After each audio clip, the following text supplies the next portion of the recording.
Oh, hi guys. Nandito tayo ngayon sa lugar kung saan maraming halaman. Very beautiful place. Wala, naispatan ko lang tingnan ito. Alam guys, in my new story today in my vlog, part 2 of Darka Joby vlog. Guys, alam nyo ba na today dito ako natutulog? Alam nyo guys, ang sarap mag-travel. It's too good to go and travel. You know why? Wala, marami kang natututunan guys sa mga bagay-bagay, lalo na pag vendor ka. Unang-una sa lahat, pag nasa ibang lugar ka, huwag ka kakabahan. May pag-usap ka na ng maayos. Pero pag sobrang dami ng tanong, ay syempre, so mad din. Insulto na eh. Sobrang parang indigador. Ayaw pa naman ng ganun. So, alamin natin kung paano nagiging, yung mga binibentang mangga tuwing ngayon, April na. Eh, gustong-gusto ko pa naman yung mga salagubang. Inuug-ug, tapos kinakain. Alam niyo ba yung pinakamasarap na exotic food sa balat ng lupa? Yes, yung mga salagubang. So, dito naman, in this my vlog, no guys, no? Alamin natin kung bakit may mga balot yung mga mangga bago sila ibenta, i-release para i-harvest on the market to sale. Tama guys. Tignan mo. Yan ha. Tama yan guys. So, itong manggang to, nakiusap lang ako doon sa may-ari kasi bawal talaga dito mag-vlog. Guys, tignan mo ha. Yung bawat pakete, tignan mo guys. Oh, yan. Binabalutan ng kasi nasipot yung ganyan kasi para masbog. Ayan guys, oh. Kita mo. Yan lang to ha. May papel. Ayan guys. Yan naman. Lahat sa may papel. Ganyan magpahinog ng mangga guys kasi kung gusto mo mag-harvest ng isang mangga, lalo na pagka gusto benta, hindi pwedeng hindi mo babalutan para mahinog. Kasi babagsak, sayang naman, di ba? Pag ikaw ay merong ibinebentang mangga, kailangan alaga mo yung mangga mo. So, lilibutin na lugar na to, mukha naman maganda dito. Guys, ito bahay yan ito eh. Wall daw sa likod tayo. Guys, ito kasi ako sa lugar ng probinsya. Today, wala. Fiesta daw ngayon. Dito today is 28? Ay, 27. April 27, yan. Guys, so, ang lawak na lugar na to at napakaganda dito. Bawal nga lang doon sa likod kasi may mga aso. Ang lawak pa nito. Ito, manggahan nila to. Hinaharvest nila lahat yun. Oo, diba? Ganda ng sarap dito. Tingnan mo yung puno. Oh. Nakalapad eh. Ang sarap magpahinga dito guys eh. Wow. Napansin ko lang, doon pa lang ako. Ang init. Wow. Ganda. Pwede na pipitas na ako. Pitas ako. Nakatingin na yung may-ari dun. Hino.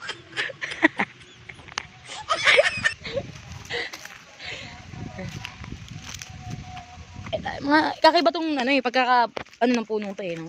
Tama mo guys. Kakaiba eh. Nakahiga talaga siya, hindi siya nakatayo eh. Oh, tama mo. Iba eh. Iba yung niya, no? Oh. Kakaiba yung parang ahas eh, no? Ang sarap po dito, tabi-tabi po. Pagka kayo nandito sa mga ganito, guys, huwag yung makatakot mag-vlog, pero magpapaalam tayo. Kasi, guys, hindi porket mayaman ka na sikat ka ng vlogger, halimbawa lang, no? Ako hindi pa ako sikat na vlogger, pero dati, muntik na. Tinalikuran ko lahat yun kasi, para ba sa pamilya ko. Binigay ko yung bayad lupa, pera ko lahat, binigay ko sa pamilya ko na nagpalaki sa akin para sabihin na, bayaran ko yung about na pagpapalaki na sa bayad na ako sa lahat. Malaya na ako sa lahat, no? Ang gusto ko kasi yung vlog na outside, not inside. Kasi, alam nyo guys, nakakatamad din naman nung lagi ka na sa bahay, tapos nakakaboring, diba? So, yun, punta tayo mga kakaibang lugar. Yan. Ito guys, kakaiba talaga tong puno na to. Kasi, kadalasan sa lahat ng puno, hindi nakalapat. Tingnan mo ha. Diba? Ang sarap dito. Siguro kung nakatira dito yung kapre, maninigarilyo ligang. Diba?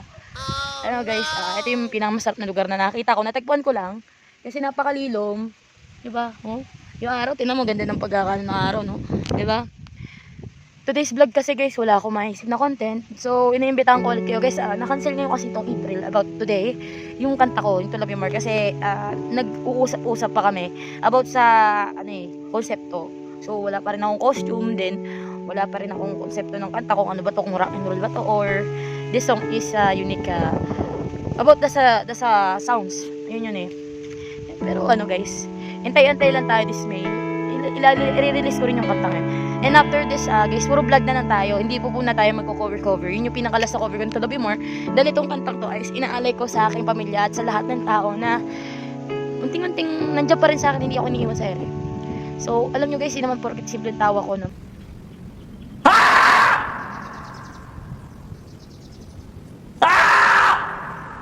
Later. Tawa ko, no? And then yung mga vlogger, ini-insulto ko. They're people insulting na sa'yo. Masamang tao tayo, hindi. Dati sa pangayon takot sa akin guys eh. Alam nyo guys, sa susunod na vlog ko, Hindi ko pa nabablog sa inyo yung mga aso't pusa, no? Guys, ang mga aso't pusa kasi takot sa akin. Wow, Bakit? Kasi fantastic. madali lang takutin yan eh. Bato lang yan. Tapos kunwari papaltok-paltokin mo. Ayun ang technique dun.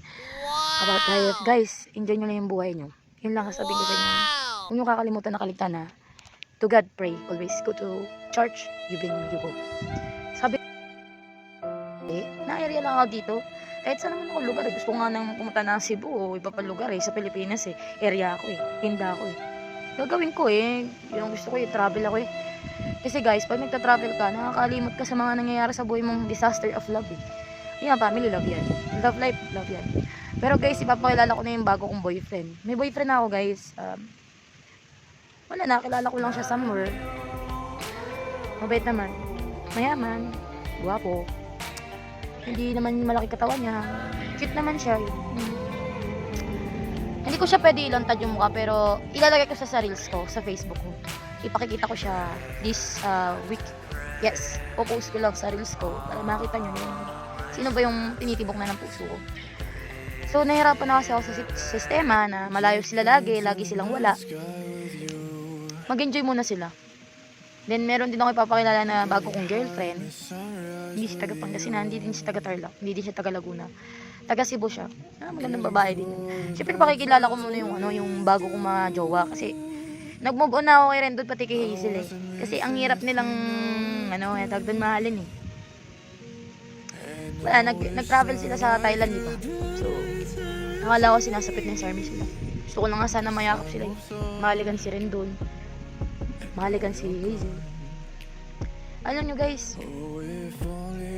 gusto nila ng peace of freedom. Sabi ko tumahimik na kayo. Huwag na kayo maging hindi maganda sa inyo. Nakinig naman sila. Okay naman sila. Para kasi gusto ko na makipag-iwalay eh. Para pag gusto ko na mag-move on. Kung masasaktan nila ako, lagi naman nila ako sinasaktan eh. May pinapakita pa nga si Hazel sa post na bagong chicks daw nila. Eh, alam niyo naman, uso na yung, guys, yung abnormal relationship. So, yun ang bago ngayon, guys. Pwede sa babae, pwede sa lalaki. Bakla nga may sila, si babae pa kaya ako. Move on na muna. Lulay muna. Kung talagang mahal nila ako, sila maganap sa akin. So, layo pa naman yung birthday ko eh. Yung 16. Bahala na ako. Pero ngayon yung nakilala ko kasi, I have been loving them. In love talaga ako sa lalaking yun. Hindi, pinatahan niya ako. Talagang sobrang iyak ako. Kasi lagi ako naiyak talaga sa sistema. Nasasaktan na ako yung Randall Love. So, yung dumating sa akin sa buhay ko, yung bagong taong yun, pinatahan niya ako eh. Then, umiyan niya ako ng risk para mabuhay. Then, yung isang girlfriend ko, baka this week din, mapakilala na natin yung mga bagay ng buhay. Oh, guys, talaga. Pasensya na po kayo talagang nakakaano po talaga, nakaka-tense po kasi bago lang tayo sa lugar at parang ating, kuya, di po tapos. Tatapusin ko lang po yung video ko. Alis na po ako, ha? Sige po, ito na po. Yan talagang buhay eh. Kasi bagong mukha ka, kaya ala nila, kukuhanin ko itong mga manggang to. Eh, hindi ko naman kukuhanin to eh. Alis na rin po. Alis din po, promise po. So, yan, sorry guys ha. Kasi, hindi kasi ako taga dito. Hindi kasi akin itong punong to. So, ang akala nila siguro may kukunin ako dito. Wala, naganda lang ako sa place. Nagpapahinga lang naman tayo eh. Wala naman tayong para kunin. Kahit yung may mangga doon. Na manggang yun. Oh, kita nyo yan yung manggang yan? Yan. Hindi ko kukunin yan. Ako po. Guys, kaya sa likod ko ako nagbablog. Yung camera ko sa harap is sira. Malabo. Eh, yun. Yung isang cellphone kasi na yung Huawei ko, sira pa na until now. Kaya hindi ako nakapag-TikTok. Namimiss na nga ako ng iba. Sabi na, kailangan ba join sa mga live namin? Meron na kami yung TikTok tanghalan. Ini-invite na rin nila ako sa group chat. Sabi ko, wala pa akong time para dyan. And also, wala pa akong time para makipag-connect muna. Kasi gusto ko manang maglulay muna sa broken hearted heart ko. Yes, broken hearted ako sa dalawang tao. So, kaya, gusto ko manang mag-release muna sa probinsya din. Sa probinsya ako. Enjoy muna ako siguro sa,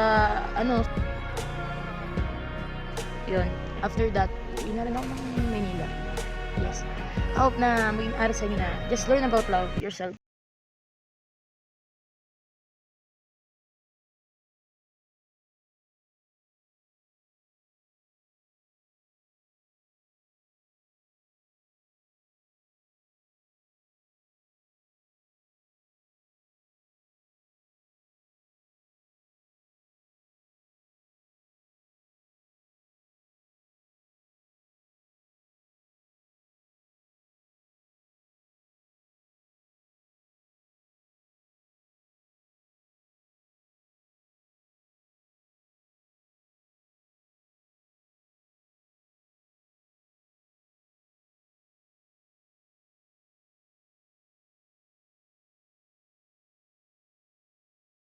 Bakit ako nirespeto?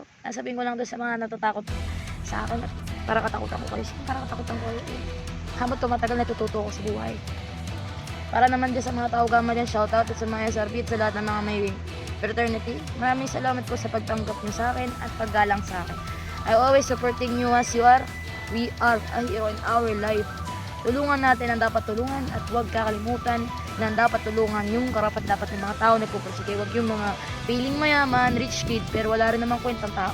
Yun na matuturing ko sa iba dyan na tao gama ka nga, pero rich kid ka naman, hindi ka marunong makisama sa, makisama ba sa group, sa miyembro, respeto mo rin.